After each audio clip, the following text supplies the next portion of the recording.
Hello students, how are you. एक बार फिर से मैं आप सभी लोगों का वेलकम करता हूं हमारे चैनल पे जिसका नाम है ट्रिपल जे क्लासेस। और ट्रिपल जे क्लासेस में हम लोग एक बार फिर से वापस आपके साथ, और इसी तरह से ट्रिपल जे क्लासेस आपके लिए कोई ना कोई चैप्टर आपके लिए लेकर आती हैं, उसे एक्सप्लेन करते हैं। और मैं हूं आपका मनोज सर, और मनोज सर एक बार फिर से एक नए चैप्टर के साथ सभी बच्चों के साथ वापस हाजिर है। तो जितने बॉयज और गर्ल्स मुझे देख रहे हैं, जल्दी से आ जाइए और चिपक के बैठिए हमारे साथ। और आज शुरू करते हैं हम लोग एक और नया टॉपिक, और इस टॉपिक के बारे में थोड़ा सा बात कर लेते हैं। क्या होगा ये टॉपिक और किस तरह का चैप्टर होगा, थोड़ा सा पहले इसके बारे में बात हो जाए। और उससे पहले मैं एक सेकंड कुछ आप लोगों से बात कहना चाहता हूं।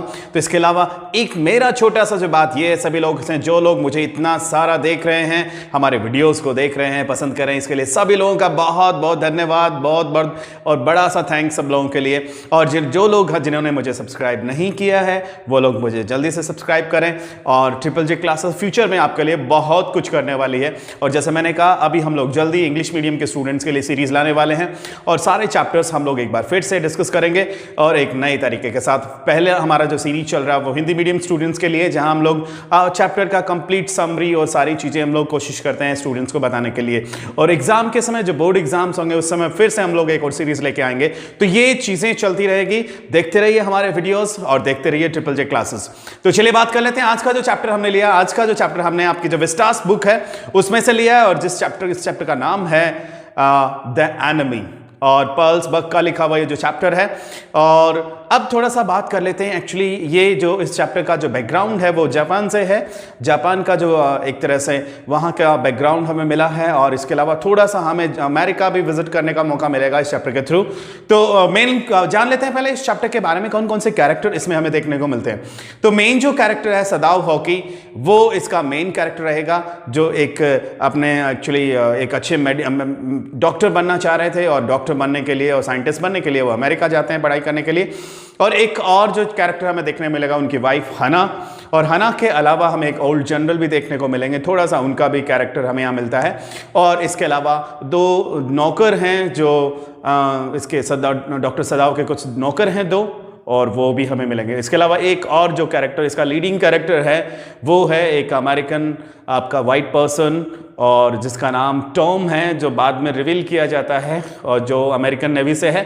तो ये सारे चैप्टर ये सारे के सारे कैरेक्टर हमें इस चैप्टर में हमें देखने को मिलेंगे। तो सबसे पहले थोड़ी सी बात हो जाए, जान लेते हैं क्या इसका स्टोरी है। पहले थोड़ा सा हम लोग स्टोरी पे बात कर लेते हैं, किस तरह का स्टोरी हमें है देखें। तो कहानी शुरू होती है सदाओ एक्चुअली शुरू में सदाओ के जो फादर हैं उन्होंने सदाओ को आगे की पढ़ाई के लिए अमेरिका भेजा था। वो चाह रहे थे कि आगे जाके डॉक्टर बने और अपना एक अच्छे सर्जन बने और एक साइंटिस्ट भी बने, कुछ नया करे, इसलिए उसको पढ़ने के लिए अमेरिका भेज दिया जाता है। और अमेरिका से वो करीब 22 साल की उम्र में वो अमेरिका जाते हैं, और वापस करीब 30 साल की उम्र में वापस आ जाते हैं। और उसके बाद सदाओ को हालांकि आर्मी में भेजा जाता है, लेकिन आर्मी में उसे ओल्ड जनरल के साथ ही रख दिया जाता है, क्योंकि ओल्ड जनरल काफ़ी उनको कभी भी किसी भी समय ऑपरेशन की ज़रूरत पड़ सकती है, उनके ऑलरेडी मेडिसिन्स पे वो हैं। तो इसलिए सदाओ को ओल्ड जनरल के साथ ही रख दिया जाता है, उनके ट्रीटमेंट के लिए रख दिया जाता है कि कभी भी उनको किसी तरह का ट्रीटमेंट या ऑपरेशन की ज़रूरत पड़ सकती है। अब बात कर लेते हैं थोड़ा सा, ये तो थोड़ी सी कहानी हो गई। थोड़ा सा सदाओ के फादर के बारे में बात कर लेते हैं। सदाओ के जो फादर थे वो सदाओ को डॉक्टर बनाना चाह रहे थे, लेकिन जैसे ही वो डॉक्टर बन के वापस आते हैं और अच्छे साइंटिस्ट बन जाते हैं, तो उन्हें लास्ट मोमेंट पे वो अपने मरने से पहले ये सब चीज़ें देख के खुश होते हैं। इसके अलावा एक और बड़ा जो कैरेक्टर है हना का, हना डॉक्टर सदाओ को अमेरिकन एक प्रोफेसर के घर पे मिलती है। धीरे धीरे उन लोगों के बीच में प्यार होता है, वो एक दूसरे को चाहना शुरू करते हैं। और डॉक्टर सदाओ कहता है कि अगर सब चीज़ें ठीक रही तो हो सकता है हम लोग शादी करेंगे, या फिर मैं आपसे मैरिज कर पाऊंगा। और जैसे ही वो लोग वापस आते हैं, जापान आते हैं, और उसके जो फादर हैं, सदाओ के जो फादर हैं, वो हना के बारे में जानकारी लेते हैं, और उनको जब ये रियलाइज़ हो जाता है कि ये प्योर जापानीज़ रेस है, और तब वो शादी के लिए दोनों की एक साथ शादी कर दी जाती है। इस तरह से वो दोनों खुश हैं। और एक दिन वो ऐसे ही अपने घर के बाहर एक सामने आइलैंड में, सामने उनके समुद्र है और कुछ आइलैंड्स हैं, वहाँ वो खड़े हैं अपने घर के बाहर, और तभी उनको एक सामने फोग में से कुछ एक हल्का सा पिक्चर चलता हुआ नज़र आता है और फिर आगे गिर जाता है। थोड़ा सा आगे आके वो गिर जाता है। शायद ऐसा लगा कि जैसे वहाँ पे जो कुछ पत्थर हैं, कुछ चट्टाने हैं, उनसे वो टकरा के नीचे गिर गया है। और तुरंत वहाँ दोनों वो जाते हैं उसे देखने के लिए, और देखने के लिए जाते हैं तभी उन्हें पता लगता है कि ये तो एक कोई वाइट सोल्जर है और ये पूरी तरह से बेहोश है। और डॉक्टर सदाऊ तुरंत उसको चेक करते हैं, और चेक करने के बाद में वो पता कर लेते हैं कि यहाँ इसके बैक के नीचे कमर के पास कुछ चोट लगी है। और जैसे ही फ्रेश ब्लड निकलता है वो पता कर लेते हैं कि इसको गोली लगी है। अब गोली लगी है, लेकिन जैसे सदाऊ उसके बारे में बाकी इन्फॉर्मेशन कलेक्ट करते हैं और वो देखते हैं कि ये इसका जो टॉपी है उस पर अमेरिकन नेवी लिखा हुआ है, और ये अमेरिकन नेवी का सोल्जर है। यानी कि पूरी तरह से देखें तो युद्ध से बच के भागा और युद्ध का बंदी ये सोल्जर है, और भागते समय इसको गोली मारी गई है। ये सारी चीज़ें वो कैलकुलेट कर लेता है। अब उसके बाद में हना उसे कहती है कि क्यों ना हम लोग इसका ट्रीटमेंट किया जाए, लेकिन सदाऊ कहता है कि इसका ट्रीटमेंट करने का मतलब है हमें अरेस्ट कर लिया जाएगा और कुछ हमारे साथ बुरा भी हो सकता है, क्योंकि ये हमारा दुश्मन है और सारे अमेरिकी हमारे दुश्मन हैं। और ये सोच के वो उसके बाद दोनों ही डिसाइड करते हैं। तो सदाऊ उसे कहता है कि क्यों ना हम लोग इसको वापस समुद्र में फेंक दें, दैट इज मच बेटर। और हना भी कहती है ठीक है, इसको समुद्र में फेंक दिया जाए, लेकिन दोनों में से कोई तैयार नहीं होता उसे वापस समुद्र में फेंकने के लिए। और यहाँ डॉक्टर सदाऊ ये सोचते हैं कि हाँ, इस आदमी को सबसे पहले इलाज की ज़रूरत है और इसका इलाज किया जाना चाहिए। अगर इसको ऐसे पकड़ा दिया जाता है तो ये वैसे घायल है और मरने वाली कंडीशन में है, तो पहले इसका इलाज किया जाना चाहिए। और ऐसा कह के वो वापस उसको ले आते हैं और अपने घर में उसका इलाज शुरू करते हैं। इलाज शुरू किया जाता है, हना उसका साथ देती है, उसको नहलाती है, और तभी डॉक्टर सदाऊ उसे एंथीसिया देकर बेहोश करके उसका गोली निकालते हैं और उसको थोड़ा थोड़ा ठीक कर दिया जाता है। लेकिन इसी बीच जो उसके नौकर्स हैं, उनके दोनों सर्वेंट्स हैं, उनको जैसे ही पता लगता है कि उनके मालिक ने एक घर में एक अमेरिकन सोल्जर को रखा हुआ, एक वाइट पर्सन है जो अमेरिका का है और जो जापान का दुश्मन है, तो वो डर जाते हैं दोनों।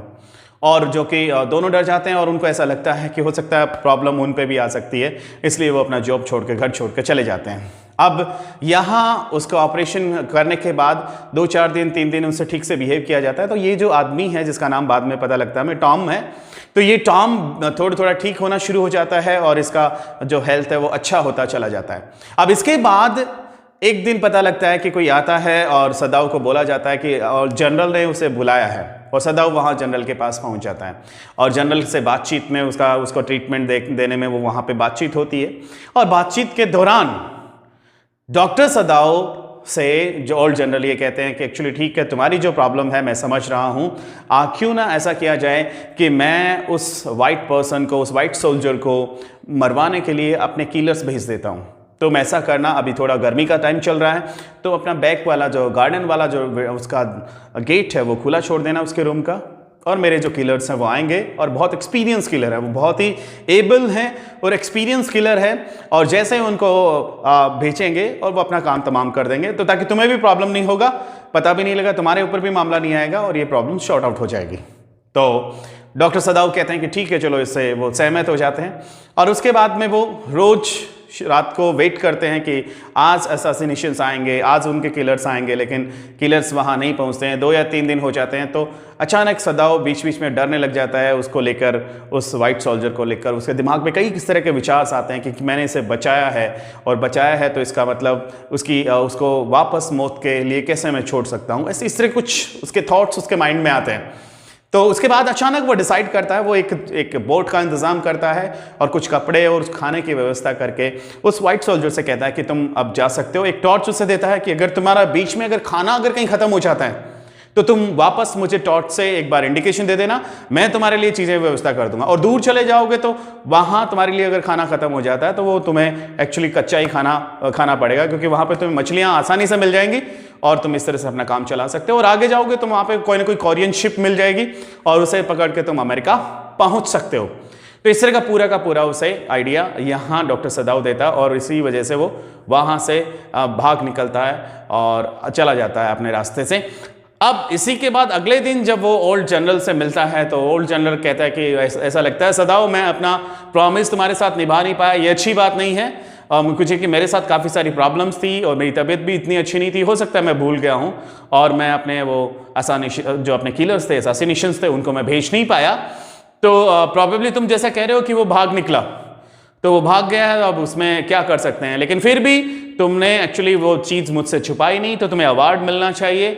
और तुमने एज ए डॉक्टर अपना जो एक ड्यूटी है वो कंप्लीटली तुमने तय किया है, पूरा किया है, तो मेरे हिसाब से तुम्हें अवार्ड दिया जाएगा। इस तरह से उनकी जो कॉन्वर्सेशन है वो ख़त्म हो जाती है। और वापस घर आकर डॉक्टर सदाव वापस उस समुद्र की तरफ देख रहा है, उस आइलैंड की तरफ भी सामने देख रहा है जहाँ उसे वो वाइट जो सोल्जर मिला था और किस तरह से उसने उसे बचाया, वो सारी की सारी चीज़ें याद कर रहा है। और इसी के साथ ये जो स्टोरी का चैप्टर है, ये स्टोरी हमारी यही एंड हो जाती है। तो ये है एनिमी। और एनिमी में अगर हम लोग इसको थोड़ा सा डिस्कस करने की कोशिश करें तो हमें मिलेगा कि doctor सदाव being a doctor, being a citizen, और एक्चुअली क्या वो अपनी ड्यूटीज ठीक से निभा पाए, क्योंकि बीइंग अ डॉक्टर सदाव का जो पहला काम था वो अपने पेशेंट को उसकी जान बचाना था। और दूसरी बात थी being a citizen of Japan, और वो अपने आप को ट्रेटर नहीं घोषित करना चाह रहा था, अपने आप को ट्रेटर नहीं बताना चाह रहा था। तो उसने वो सारी बातें ओल्ड जनरल के सामने रख दी कि किस तरह से उसने बचाया, और ये सारी बातें, तो उसने कुछ नहीं छुपाया। ये एक कोइंसिडेंटली हुआ कि ओल्ड जनरल अपने वो किलर्स भेज नहीं पाया और डॉक्टर सदाव ने उसे वहां से भगा दिया। तो एज ए डॉक्टर उसने अपना ड्यूटी पूरी तरह से फुलफिल किया, और एज ए सिटीजन भी वो अपनी ड्यूटी पूरी तरह से ऑनेस्टली वो निभा पाया, क्योंकि उसने वो जो वाइट सोल्जर के बारे में जो बात थी वो जनरल को बता दी थी, जिसकी वजह से कि कहीं उस पर इस तरह का एलिगेशन ना लगे कि उसने अपने कंट्री के साथ धोखा किया है, एक युद्ध बंदी को, एक दुश्मन को उसने अपने घर में पनाह दी है, उसे शेल्टर दी है, इस तरह के आरोप उस पर ना लगे। तो ये कोइंसिडेंटली जनरल की वजह से ऐसा होता है कि वो उसको ठीक टाइम पे अपने वो किलर्स नहीं भेज पाता है, और इस तरह से जो सदाऊ है वो अपने पेशेंट को बचाने में भी कामयाब हो जाता है, उसकी जान भी बचाता है। वो अपने पूरे अच्छी तरह से अपनी जो अपना एक तरह से जो डॉक्टर होने का जो उसकी एबिलिटी है उसको शो करता है और उसकी जान बचाता है, और साथ ही उसे लास्ट तक उसकी जान बचाने में कामयाब भी हो जाता है। और दूसरा, अपने आप को भी ये प्रूव नहीं होने देता कि वो ट्रेटर है, गद्दार है, उसने अपने देश के साथ धोखा किया। ये भी वो, इसी में भी वो अपनी ड्यूटीज़ है, जो कॉन्फ्लिक्ट ऑफ ड्यूटीज़ है उसमें वो पूरी तरह से खरा उतरता है। तो इस तरह से हमने देखा सदाव को बीइंग अ डॉक्टर भी उसने अपना ड्यूटी फुलफिल किया है, और दूसरा being a citizen of Japan भी उसने अपना ड्यूटी पूरा किया है।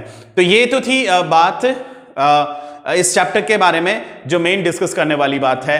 अब इसके बारे में आ जाते हैं, अगर कुछ क्वेश्चंस की बात करें, प्रोबेबल क्वेश्चंस की बात करें, तो पहला ही क्वेश्चन अब पूछा हमारे सामने आता है कि सदाव को और वहां जो आर्मी के बजाय ओल्ड जनरल के पास क्यों रखा जाता है, उसे ट्रूप्स के साथ क्यों नहीं भेजा जाता। तो ट्रूप्स के साथ इसलिए नहीं भेजा जाता है क्योंकि ओल्ड जनरल है जो मेडिसिन पे है, और उसे कभी भी किसी तरह के ऑपरेशन की जरूरत पड़ सकती है, इसलिए। और जो ओल्ड जनरल है वो सदाव पे बहुत ज्यादा ट्रस्ट करता है। हालांकि बहुत सारे डॉक्टर्स हैं, बहुत सारे सर्जन्स हैं, लेकिन ओल्ड जनरल सदाव पे ज्यादा ट्रस्ट करता है, इसलिए उसे डॉक्टर सदाव के ओल्ड जनरल को डॉक्टर सदाव के पास रख दिया जाता है। दूसरा, एक और क्वेश्चन है कि सदाव के जो फादर हैं when he agreed to marry to Hannah, अब वो हना से शादी करने के लिए किस तरह से तैयार हुए वो भी है। तो जो हना के जो सदाव के जो फादर हैं, उन्होंने हना के बारे में जब ये पता कर लिया कि शी इज टोटली प्योरली अ जापानी रेस, और पूरी तरह से वो जापानी कस्टम्स को मानने वाली है, जापानी कस्टम्स के अनुसार सारी चीज़ें करने वाली है, और उसके बाद उन्होंने उसकी शादी के लिए वो अग्री हुए और दोनों की शादी करवा दी गई। इसके अलावा एक क्वेश्चन और बनता है कि हना कहाँ मिली थी उसको, सदाव को हना कहाँ मिली थी। तो हना है वो सदाव को एक अमेरिकन प्रोफेसर के यहाँ जब वो पढ़ने जाते थे तो वो भी वहीं पढ़ने आती थी, तो वहाँ उन दोनों में आपस में वहाँ मिलना हुआ, और वहाँ तय किया गया कि अगर चीज़ें अच्छी रहती हैं तो वो एक दूसरे से शादी करेंगे। फिर उसके बाद अगली जो चीज़ आती है कि जिसको सदाव ने बचाया वो कौन था, who was the white soldier, और एक्चुअली उसके साथ प्रॉब्लम क्या था, what was wrong with him. तो ये जो वाइट सोल्जर था ये अमेरिकन नेवी का सोल्जर था, और इसको भागते समय इसे युद्ध बंदी था, इसको बंदी बनाया हुआ था, कैप्टिव था ये, और उसको गोली मारी गई थी, और इसकी वजह से वो वहाँ से भागते समय गिर गया था सदाव के घर के जस्ट सामने, और वहाँ से उसको लाके उसका ट्रीटमेंट किया गया। फिर एक और जो क्वेश्चन बनता है कि जो उसके नौकर्स ने, जो उनके नौकर थे डॉक्टर सदाव के, उन्होंने वो घर छोड़ के क्यों भाग गए।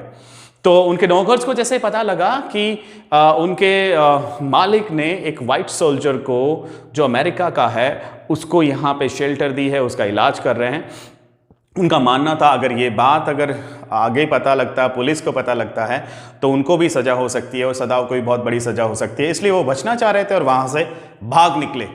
तो ये एक और क्वेश्चन हमें यहाँ सामने मिलता है। इसके अलावा एक क्वेश्चन हमें बनता है कि right a character sketch of doctor सदाव। Doctor सदाव के कैरेक्टर स्केच के बारे में बात बन सकती है। तो डॉक्टर सदाव को अगर हम लोग बात करें तो actually he was a good doctor. अगर कुछ पॉइंट्स में हम लोग बात करें तो वो बहुत ही अच्छे डॉक्टर हैं और बीइंग ए डॉक्टर उन्होंने अपना जो फ़र्ज़ है, अपनी ड्यूटीज़ हैं वो अच्छी तरह से निभाया। हालांकि उन्होंने एक अमेरिकन सोल्जर जो उनका दुश्मन था, एनिमी था, उसका ट्रीटमेंट किया, लेकिन बीइंग ए डॉक्टर जो डॉक्टर का सबसे बड़ा जो ड्यूटी वो ये होता है कि वो अपने पेशेंट की जान बचाए। उसके बाद सेकेंडरी चीज़ होती है कि वो कहाँ का नागरिक है और क्या है, ये सब बातें सेकेंडरी डॉक्टर के लिए होती हैं। और दूसरी बात जो हमारे सामने होती है, एज ए सिटीजन भी उन्होंने अपना ड्यूटी पूरी तरह से निभाया, क्योंकि उन्होंने ये बात ओल्ड जनरल के सामने रख दी थी। और हाँ, थोड़ा ये बात जरूर हुई कि ओल्ड जनरल समय पे अपने किलर्स नहीं भेज पाया और सदाव उसे भगाने में कामयाब हो गया। तो ये कुछ क्वेश्चंस रहेंगे जिनको आप बार बार वीडियो को रिवाइंड करके वापस भी सुन सकते हैं और इनमें से कुछ क्वेश्चंस आपके एग्जाम में भी डेफिनेटली अपीयर होने वाले हैं। तो एक बार फिर से आज के लिए इतना ही। मैं कल फिर मिलूंगा आपको एक नए चैप्टर के साथ। तब तक आप देखते रहिए ट्रिपल जे क्लासेस और मैं वापस कहूंगा keep studying, keep watching triple J classes. मैं मिलता हूं कल आपसे। Till then, bye bye.